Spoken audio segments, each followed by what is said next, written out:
It's Monday, May 27th. I'm Zain Verjee. This is CNN News Center live from London. Making news today. Three men arrested in connection with the killing of a British soldier in London have now been released on bail. They were detained by UK counter-terrorism police at the weekend on suspicion of conspiring to commit murder. 25-year-old British soldier Lee Rigby was struck by a car and then knifed to death last Wednesday near his army barracks in South London. The British government says it's putting together a task force to look into extremist groups in the UK. Our senior international correspondent Matthew Chance is following all of these developments.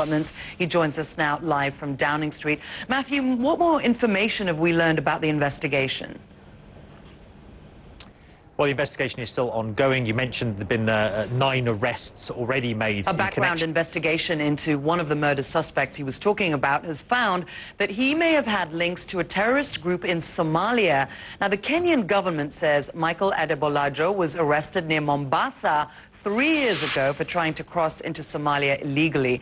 Nema El-Bagir is across this for us. She joins us now live from Nairobi. What more do we know about him, Nema, and the time he spent in Kenya? Well, we now know, Zain, that Michael Adebolajo actually faced charges in a Kenyan court in Mombasa while... Indian Prime Minister Manmohan Singh has been visiting survivors of Saturday's attack on a political convoy in the eastern state of Chhattisgarh. Security official tells CNN that at least 24 people were killed when gunmen opened fire on a motorcade. 33 people were wounded. Is the national security analyst at the Indian broadcaster CNN-IBN, and he joins us now from our bureau in New Delhi. Can you explain what the motive would have been for an attack like this? Well, Maoists in southern Chhattisgarh, the region where this attack took place, have been extremely... You're watching CNN News Center live from London. Coming up, they've got the cash and they are ready to flaunt it. We're going to take a look at China's rising class of billionaires and how they are spending all that money. Stay with us.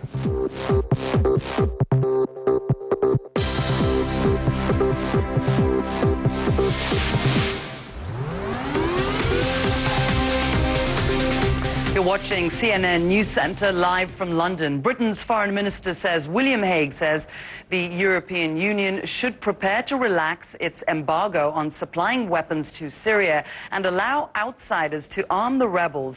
Hague is telling his EU colleagues in Brussels that the Syrian crisis is desperate and that showing a willingness to give the rebels fresh help would force the Syrian regime to engage in peace talks. Take you now to Nick Payton-Walsh, who joins us from Beirut in Lebanon. Nick, is it a good idea to relax the embargo and just give arms to the Syrian rebels?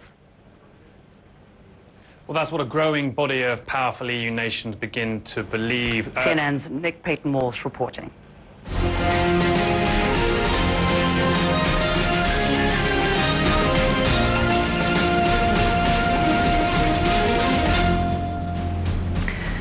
In recent years, China's emerged as a global superpower. Within the next few years, its economy is expected to overtake that of the United States. So all this week, CNN is looking at this amazing shift and what exactly it means to people around the world. The Age of China is going to look at how China impacts the world and how the world impacts China. So today, China's new billionaires, the super rich, are a brand new phenomenon for a country that's still run by the Communist Party, and spending money on luxuries is actually turning into a favorite pastime. David Mackenzie takes a look at some of the must-haves for the lucky ones on China's rich list. A luxury convention in Tangshan. You're watching CNN News Center live from London. The heat's truly on Miami in the NBA playoffs. Would they be outpaced by Indiana once again? Alex Thomas has that and the rest of the sporting news next on CNN.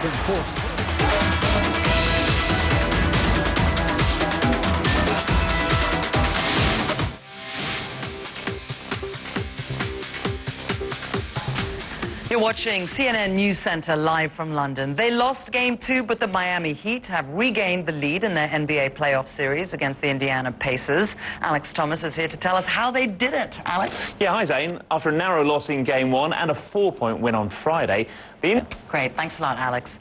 Days of heavy rain have caused flooding, and they've triggered these really deadly landslides in China. Our meteorologist, Samantha Moore, is at the International Weather Center with more on that. Samantha? Yeah, Zain, it's very tragic. All of this rain has really done a number on this region with widespread to heavy rain across about 1,700 meters here. And Seoul, you can expect to see some impacts if you're doing any traveling on Tuesday. Zain? Thanks, Samantha. You're watching CNN News Center. I'm Zain Verjee at CNN in London. Thanks so much for joining me. I'll bring you an update of the headlines in just a few minutes. Stay with us.